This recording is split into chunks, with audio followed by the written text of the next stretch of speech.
les amis, c'est Benoît de Gore Factory. Alors vous ne me voyez pas, je suis caché derrière la caméra. Vous me voyez à ma gauche Benjamin, Benoît en face et NJ. Donc ils vont vous présenter un jeu qui s'appelle Ninja All Star. Attends, j'arrive. Petit jeu de plateau, on va vous montrer la boîte. Donc Benjamin et Angie vont faire une partie. Et Benoît va commenter ce qu'ils font, expliquer les règles en même temps. Donc c'est un petit jeu de plateau qui est accessible pour tout âge, hein, si je dis pas de bêtises. Voilà. Donc vous allez faire évoluer une petite bande de ninjas sur un jeu de plateau. Surtout qu'il y a un gros avantage actuellement. Il y a certaines boutiques qui, pour lancer la promotion de ce jeu-là, le vendent à un prix plus que dérisoire. Donc le plateau de jeu, donc c'est un plateau cartonné. Il est d'une seule face ou il est recto verso? Il est recto verso. Non bah le retourne pas, t'embête pas. Oh, mais il n'y a pas de souci. Voilà. Hop là. On a le choix de jouer soit dans un petit village ou soit dans un temple. Voilà. D'accord. C'est au petit bonheur, bonheur, on choisit avec son adversaire sur quel terrain on veut s'affronter. Voilà. Là pour la partie d'initiation, on va avoir le village. Ça c'est la carte de lune, parce que Benjamin vient de lancer un dé pour déterminer l'orientation, enfin la face de la lune, sur quel croissant on va être, si elle est pleine ou pas pleine. Quand je vois donc là, je sais pas si la caméra voit, il y a les petits signes qu'on elle a des yeux partout, la caméra. Qu'on va retrouver un petit peu, là ici l'air, là on est tombé sur ce signe-là, donc on ne cache pas, on va le mettre savoir qu'elle est dessus. Voilà. Au pire, j'aurai les cartes. Oui. Comme vous pouvez le voir, alors chaque joueur a, j'ai donné, non ça c'est la carte de récapitulatif. Je prends la première carte, là on peut voir ici, il y a le symbole, qui prédit, alors pour jouer cette carte c'est bien de la jouer si la phase de lune est elle a le bon symbole. Voilà. Toutefois on peut quand même la jouer. Dans ce cas-là, si ce n'est pas le bon symbole, on prend le premier texte. Si tu as le bon symbole, tu prends le deuxième. Les deux. Ça s'accumule. D'accord. Ça s'accumule. Donc pour résumer, en fait, ces cartes-là, on va les jouer et en fonction de la position de la lune, on va pouvoir jouer l'entièreté de la carte ou seulement une partie si on n'a pas le bon symbole. Tout à fait. On va la mettre on va la jeter, hein, ou tu la mets. Elle est cachée. On l'a pas vu, elle est cachée. Donc, pour déterminer qui va être le premier joueur, il n'y a pas de lancer de dés. Ça va être le jeu du Shifumi. On retrouve bien le côté asiatique. Oui, parce que vous avez quand même remarqué, t'as fait voir une figurine que je montre une figurine de près. Une qui est peinte. Voilà. Si tu veux. Ouais, bah oui, mais t'as qu'à faire. Donc on reconnaît quand même bien un petit peu la marque au niveau de l'esprit. Hein. C'est du ninja, donc on est quand même bien en Asie, en Chine, Japon. Ouais. Hop. Donc bah Shifumi alors. Faites donc Shifumi. Shifumi. Ciseaux. D'accord. Shifumi. Bon bah, on voudrait bien commencer le jeu. Hein. Allez, 1, 2, 3. On va faire autre chose que pierre et les ciseaux. Hein. Là, ils vont tous les deux faire feuille. Allez, Shifumi. Ah bah voilà. La pierre remporte sur le ciseau. Angie commence. Donc là, pour commencer, tu vas déjà te faire une équipe. Là, comme tu peux le voir, chaque joueur a 9 figurines. Sauf que pour les conditions du scénario, seules 7 figurines sont autorisées au maximum sur le plateau. Donc, on peut mettre une seule figurine entre 1 et 7 figurines. Voilà. Donc tu vas déterminer un petit peu. Là, on a le super guerrier. Là, c'est un guerrier de base, l'archer. Elle, c'est plus l'assassin qui court très très vite. Par exemple, si pas forcément.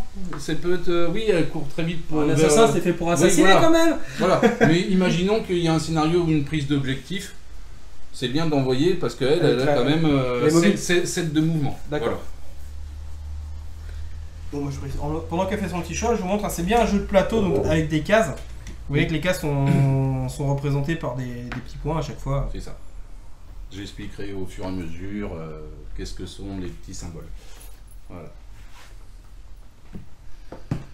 En fait, voilà, pour vous montrer un peu de plus près, voilà, parce qu'en fait les petits points, dans chaque petit point vous avez des symboles à chaque fois. Voilà.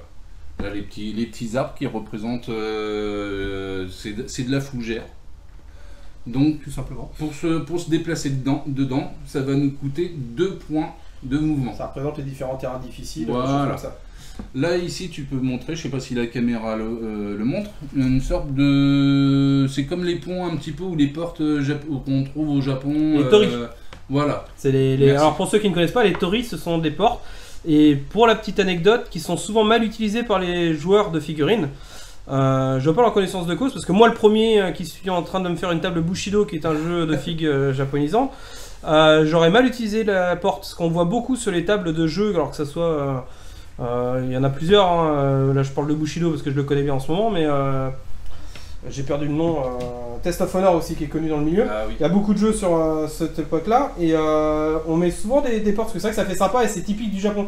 Sauf que c'est complètement erroné l'utilisation parce que les portes, faut savoir que on les retrouve seulement à l'entrée des lieux sacrés au Japon. Exactement. On ne va pas retrouver ça à côté à l'entrée d'un village. Et souvent, moi le premier, je m'en serais servi pour mettre à l'entrée du village parce que ça fait classe sur la table.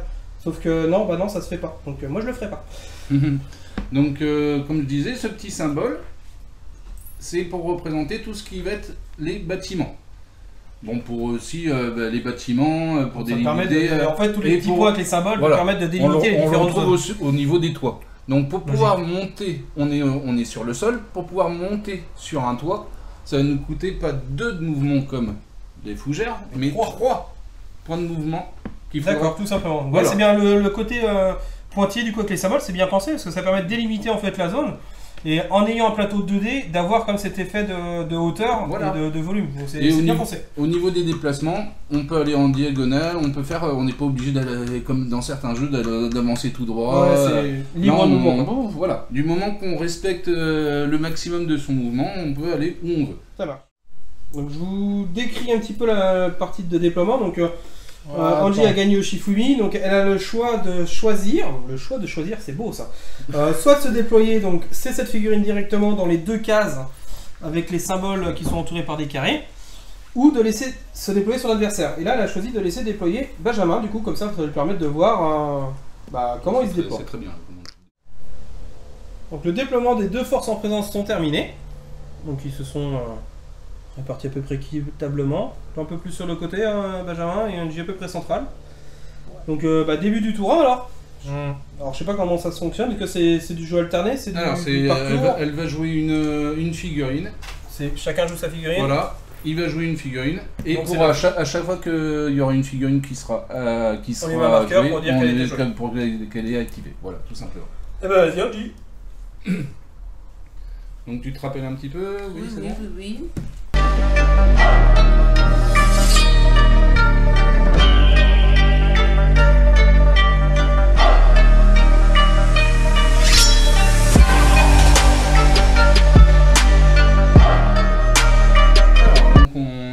Nos joueurs ont fini leur tour.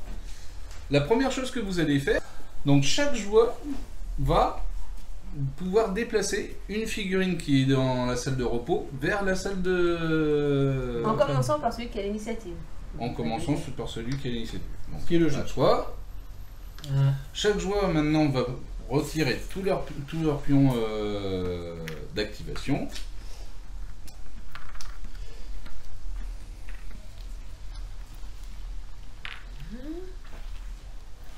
Et maintenant, vous avez le choix de réaliser une des actions, une des 3 actions. Première chose que vous pouvez faire, c'est piocher une carte lune, déplacer une autre figurine de la chambre des malades vers la salle de repos, vers la salle d'entraînement, ou si vous aviez un pion négatif sur une de vos figurines, la retirer. Donc en commençant, tu choisis une de ces 3 actions. Eh ben moi, je vais piocher une carte lune. Voilà. Voilà la même, hein, écoute. Voilà. Ensuite, en commençant par le joueur qui a l'initiative, il peut envoyer sur le terrain une figurine qui est de la salle d'entraînement. J'ai déjà mis cette figurine. Puisque le scénario le précise, pas plus de 7 figurines sur le plateau. Tant qu'il n'y a pas de mort, elle peut pas en faire revenir. Voilà. Ça. Voilà. Tant qu'il n'y a pas de figurine hors de combat. Je vous rappelle qu'il n'y a pas de mort, c'est un jeu de bisounours. Voilà. Avec des ninjas quand même. En respectant le sens des aiguilles d'une montre, on va déplacer dans le sens des aiguilles d'une montre la face de la lune. Voilà. Qui est cette fois-ci sur l'élément feu. Et on va déplacer, on passe au tour 2. Comme je le répète, ça se termine au tour 5, à moins qu'il y ait des blessés. Donc là, on va recommencer un nouveau tour. Et là, la main passe à l'adversaire. Il n'y a plus de Shifumi là, maintenant c'est en alternance. Voilà. Donc Benji, c'est à toi de commencer. La règle du jeu dit que à chaque tour, il faut faire Shifumi. Je trouve ça un petit peu... Oui, après, vu que c'est de l'activation par figurine, que tu fasses, ça évite un double tour en fait. Voilà, exactement. Comme il y a dans certains jeux, sauf que là c'est un double tour pour une figurine. Voilà. C'est pas non plus phénoménal d'avoir un double tour pour une figurine. Ouais. Après, ça peut te permettre de faire un trick avec ton ninja qui bouge de 7, comme tu disais tout à l'heure, de bouger de 7. Si tu as double tour, tu le réactives tout de suite, il rebouge de 7 encore. Oui, voilà. Il y a que potentiellement, le mec, si c'est la dernière figurine que tu as joué à ton tour 1 et avec ton tour de tour réactif, tu vas faire 14 de move avant que l'autre il ait le temps de bouger. Exactement. Voilà. Après, vu que c'est qu'une figurine, c'est pas la bande complète, l'incidence doit pas être phénoménale non plus, je pense. Voilà, c'est ça. Mais il y aura moyen de faire des blagues. Ah oui. Mais je trouve, dans la plupart des règles de jeu, la main passe à l'adversaire. Oui, c'est de l'alternative. C'est pour équilibrer un petit peu le jeu, quoi. Voilà. Ok. Alors, c'est... Alors, moi, je vais jouer une carte. Bah oui, je t'en prie. Je vais jouer du coup... Montre-la à la caméra. Excuse-moi. Et là, t'as pas eu le temps de la lire. T'as pas eu le temps de Une la lire. rivière grondante. Avant qu'une figurine ne se déplace, jouez cette carte pour lui donner plus 4 en mouvement. Ah. Wow. Et donc, Étant donné qu'on n'est pas sur le bon symbole, du coup, il ne peut pas utiliser la deuxième partie de la carte et de la lune d'eau. T'as tout compris. Et là, on va la mettre dans la défausse. Voilà. Ouais, Plus 4 en mouvement, c'est sale. Bah, je vais choisir... Je trouve que c'est quand même pas mal. Ouais. Non, je vais même prendre mon petit archer qui est ici, tiens. Ouais. Ça va être sympa. Donc, du coup, il passe à 10 de mouvement. Alors, du coup. Donc, 1, 2, 3, 4, 5, 6. 6, tu vois, j'ai même peut-être gâché. C'est pas grave, au moins on apprend. Ouais. Donc, du coup. Et je vais tirer, du coup, sur l'archer qui est en face. Donc, je le rappelle, il a un distance de 6. Pas juste. 1, 2, 3, 4, 5. C'est la largement joue. suffisant. Ouais. Rappelle-moi combien de dés tu lances. J'ai un attaque et avec le bonus, je suis à 3. Voilà. C'est Et le du bonus coup, qui moi- passe, c'est le bonus de tir en fait. L'archer, Moi- pour rappel, hein, J'ai 1 de défense. il a 1 d'attaque, mais c'est pour le corps à corps, et pour le tir, on rajoute la bonus de son arme qui est plus 2, donc ça lui fait C'est ça. 3 dés. Alors, vous allez garder les dés, rapproche-les. Donc le tir vient de s'effectuer, donc Benji a lancé 3 dés d'attaque, et Angie 1 dé en défense. Voilà. En Donc, commençant par celui qui est attaqué. Comme vous pouvez le voir, on a justement les petits symboles. Donc, ce que tu vas regarder un petit peu en regardant le truc, on va commencer par le symbole esprit. Tu as posé la question à ton adversaire, sinon tu regardes simplement. Je regarde le... Est-ce qu'il y a le signe opposé? Est-ce qu'il y a du Non. vide? Il n'y en a pas. Donc celui-ci, tu le gardes. Tu as du vide. Est-ce qu'elle a de l'esprit? Non. Elle n'en a pas. Donc tu as. Est-ce que tu as de l'air? Est-ce qu'elle a de la terre? Non plus. Elle n'en a pas. Tu as. Là, tu n'as. Bah, J'ai t'as pas du de feu. T'as rien pour la contrer. Mais du coup, tu as. 3 attaques qui passent. Voilà. Pour résumer, Et en si- fait, parce que là j'ai la carte, excuse-moi Benoît, je te coupe, mais tu vas me dire si je me trompe, si j'ai bien compris. Donc du coup, en fait, on va prendre les dés un par un et on va comparer, en fait, ça marche par ligne. Donc l'esprit Voilà. contre le vide, la terre contre l'air et l'eau contre le Voilà. feu. Donc Benjamin, il a son dé, et en face, on voit si son adversaire a réussi à avoir un dé équivalent, enfin opposé en défense, du coup, ça va annuler les dés. Voilà, on les retire. Donc, et On les typiquement retire. là, Et on et évidemment, par exemple, si Benjamin avait eu un symbole eau et que Angélique avait fait un symbole feu, le feu et l'eau s'annulent et on a enlevé les dés. Là, en Exactement. l'occurrence, le symbole qu'elle a eu, c'est eau, et Benjamin n'a n'a pas de feu, n'a pas d'eau. Donc, du coup, ça s'annule pas. Donc, ces 3 tirs passent. Exactement. C'est ça. Donc voilà, t'as tout compris. C'est ensuite, une fois qu'on a retiré tous les dés, c'est celui qui a le plus de dés Qui reste. qui reste. En cas d'égalité, il n'y a rien Ouais, qui se c'est- passe. ouais. Donc ce qui peut très bien, dans un corps à corps, l'attaquant se faire avoir, finalement c'est la défense qui remporte le truc et qui fait mal. Là, on est sur cas particulier. Effectivement, tu as 3 réussites, mais tu dois choisir un seul résultat sur un des dés. Que tu vas En appliquer. sachant que, particularité, au corps à corps, tu peux faire tous les effets que tu veux. Contrairement au tir, où seul le vide et la Et terre... l'air. Et le vide et la terre, pardon. Le vide et la terre sont pris en compte pour faire des dégâts. Voilà. Donc, à toi de choisir. On va prendre le vide. Oui, hein. Voilà. m'en doute un Donc, peu. dis le résultat. En fait, c'est indiqué sur cette petite carte de résumé de résultat de dé. En fait, vous voyez, le vide indique que le défenseur est blessé, la terre indique que le défenseur est assommé. Voilà.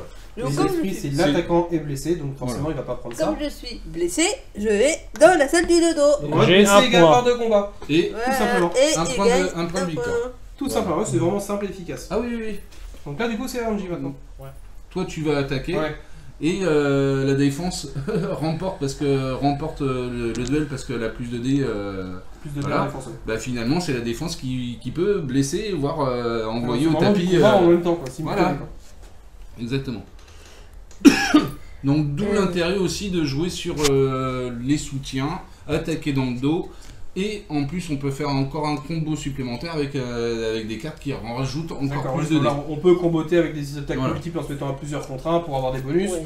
Voilà, prendre l'adversaire par le dos, parce qu'en fait sur les figurines il y a une zone de vue, donc les figurines elles ont une vue par l'avant, forcément, on n'a pas des yeux dans le dos, même si c'est des ninjas, on n'a pas le coup qui tourne à 360, on n'est pas un hibou non plus, donc si on est attaqué par derrière, on aura des bonus, ou l'attaquant aura des bonus. T'as une question? Non. Mais c'est un jeu où on apprend très vite que finalement on fait des petits calculs pour essayer, Non. quand on vient au corps à corps, d'avoir un maximum de dés Ah oui, surpasser, supérieurs. comboter Voilà. pour surpasser l'adversaire. Et je vais jouer cette carte-là. Ah. Qui est aura de feu. Oh, du feu. Une aura de feu, ça Et va on brûler. est à la lune de feu. Donc du coup on va pouvoir appliquer les deux effets de la carte, à savoir lorsqu'une figurine amie attaque sans bonus de soutien, jouer cette carte pour lui donner plus 2 en attaque. Donc, c'est Sans plutôt soutien. pas mal. Donc, J'ai 5 dés, tu as combien de dés en défense? Un seul dé. Oui. ça va piquer là. Et il fait un bon jet en Oh la vache, Je t'as suis qu'un pas- seul dé. Puis je fais de la merde en plus. Alors, vas-y. Si tu as tout Bah non, parce que compris. si j'ai bien compris, ça s'annule. Non. Non. Non. Non, c'est C'est le les signes- duel les qui signes- s'annule. les signes contraires qui Ah oui, c'est s'annulent. le contraire, pardon. C'est Donc. ce qui s'oppose. Donc l'eau, il n'y a pas de feu, donc du coup, Pas de t'as feu, rien donc annulé. moi il m'annule rien du tout quoi. Donc du coup, En les gros, 5 passent. Voilà. Donc du Et coup, mais tu je choisis, vois, ça celui... m'a- tu choisis celui que t'appliques, Mais sauf non, qu'il y en mais a ça pas un qui m'embête blesse. C'est ça ça. Ouais, c'est pas top top. Ah bah écoute, tu vas être Bah, si. assommé hein mon petit chéri. Ah, Oh oui, j'aime quand tu m'appelles comme ça. ouais, oh, gros, s'il te plaît. Hein. Donc du coup, tu utilises ce symbole-là qui est Voilà. celui de la terre, qui permet d'assommer le défenseur. Parce Et que s'il les... a 3 pions assommés sur lui, il est blessé. D'accord. Voilà. C'est du bien. Moi, je l'ai pas blessé, mais je laisse. Bien. Oh. Oui, mon. Ouais, je fais une portée de 6, c'est bon. Attends, j'ai qu'un dé en défense. Mais tu m'embêtes. Bah, tu viens, moi j'y peux rien, t'approches. Tu m'en 1. Donc tu tires sur qui? Bah, sur Tiens. elle. Il n'y a pas de problème de tirer dans un corps à corps du coup. Non, on peut tirer Ah, dans un trois, corps à corps, y'a comme pas de ça. soucis. Je fais une portée de 6, donc c'est bon. J'ai éclater du coup, que je crois qui est activé, si je me plante pas. Non, oui. La L'intérieur, terre, tu peux l'assommer. la terre Donc ou il le... sera assommé, du coup. Oh, il m'assomme. Alors petit combat qui vient de se passer ici. Donc Benji va utiliser le symbole à gagner le combat et utilise le symbole de l'air qui De permet l'air. de déplacer le défenseur de 3 cases dans la direction de son choix. Et là il a trouvé une petite combo sympa à faire. Alors, 1, 2, 3. 2, 3 ici. Parce que c'est bien jusqu'à 3 cases. Donc là il prend la décision de le déplacer que de 2 cases. Et il le met juste derrière lui tout simplement parce que la figurine d'Anji a été activée. Donc elle peut pas le réactiver. Par contre Benji lui a des figurines derrière qui sont pas activées. Et du coup il va pouvoir lui taper dessus Ouais. en ayant un soutien grâce à son pote qui est toujours en contact. Comme c'est toi qui déplaces la figurine, c'est toi qui décides aussi de l'orientation de la figurine. Donc, par contre, c'est ça que je me posais la Petite question. vengeance, hein, du coup Benji a bougé son petit bonhomme parce que Angélique a trouvé la technique à attaquer de face. Bon, ils sont tous les deux assommés, c'est ce qu'on disait tout à l'heure, l'attaquant peut se retrouver pris à son propre piège et que du coup les deux personnes se sont retrouvées assommées et du coup C'est- Benjamin réplique en envoyant une figurine qui va du coup être soutenue par ces deux-là. Donc du coup ça fait plus de dés. De l'eau. Oh mais non. Bah voilà, bah je sais ce qu'il va choisir. Oh là là là là là là là là. Là, tu Ah vas- bah oui, tu- bah tu là, hop. Là, il y a ça qui est annulé. Oui, le feu et l'eau, ça Du coup, je prends. Ah Bah oui, oui, hein. bah, évidemment. hein. Évidemment, Avec, hein. coucou. Et Non, c'est- non, c'est pas assommé, c'est des. Ah c'est oui. Ah oui, c'est les défenseurs blessés, pardon. Voilà. Et un point de victoire de plus pour Bendy. Oh la vache, bah, il a compris le jeu. Hein. Bon, enfin, attends. Donc petit résumé, on va pas aller au bout de la partie par manque de temps, parce que je suis attendu. Mais voilà, on voulait vous faire découvrir ce petit jeu qui est bien sympathique, que je connaissais pas du tout. Alors j'avais déjà entendu le nom, mais j'avais jamais vu le jeu, et franchement ouais, c'est bien cool. Moi je pense que je vais regarder de plus près pour me le prendre pour mes enfants. Parce que je pense que même pour les enfants, c'est... Ah oui. Même si sur la boîte ils disent, comme tu disais Benoît, c'est 14 ans, franchement c'est largement abordable pour les 10 ans, 10, 11 ans sans aucun problème. Moi même mon fils de 8 ans, je pense que qu'est joueur, à mon avis, ça passe. Peut-être un peu plus difficile sur certains points, mais pour commencer en light, sans utiliser toutes les compétences et tout, ça le fait sans problème. Donc juste pour info, alors c'est un jeu qui est là, c'est vraiment la boîte de base. Dans mes abonnés, voilà, dans le livret, vous avez des renards que vous pouvez prendre après en blister en voie à l'unité. Ouais, voilà, et petite précision de point de règle, parce que c'était pas très clair dans les règles, en fait les renards vous les achetez quand vous créez votre bande, parce que vous pouvez même créer des ligues, il y a plusieurs boîtes d'extension qui existent. On a 100 points différents là, donc 100 points. On appelle ça des koban, donc voilà. C'est du riz. Pour pouvoir acheter. Normal, c'est un jeu qui se passe en Asie, donc on va pas y en riz. Comme chez nous, il n'y a pas de points, c'est que des riz. Voilà. Et quand vous créez votre bande, du coup, avec 100 points, pour faire simple, voilà, c'est. Vous avez des renards, donc prenons pour exemple celui-là, vous avez 2 chiffres au niveau de son coût, donc c'est le KB, c'est le Koban, c'est le coût, donc il vous coûte 16 en coût de recrutement. Et après chaque partie, il va falloir payer son entretien, entre guillemets, il va falloir lui payer sa solde. C'est comme tout mercenaire, si on ne le paye pas, bah, il va se barrer. Voilà. Tout simplement. Pour qu'il puisse continuer à rester. Donc, soit vous décidez de le licencier, du coup vous le payez pas et il quitte la bande, soit vous voulez le garder, donc il faut payer. Et si vous ne pouvez pas payer, bah, il va s'en aller et puis il va aller voir autre part si l'herbe est plus verte. Exactement. Donc j'espère que ce petit jeu vous a plu. N'hésitez pas à aller le voir, vous le trouverez à peu près dans tous les jeux, le magasin, je pense, de jeux de société, jeux de plateau, jeux de figurines. Donc voilà. Je vais vous laisser finir la partie en dehors des caméras. Ouais. Allez, à plus et merci à vous trois pour l'accueil et pour la petite vidéo. Ouais.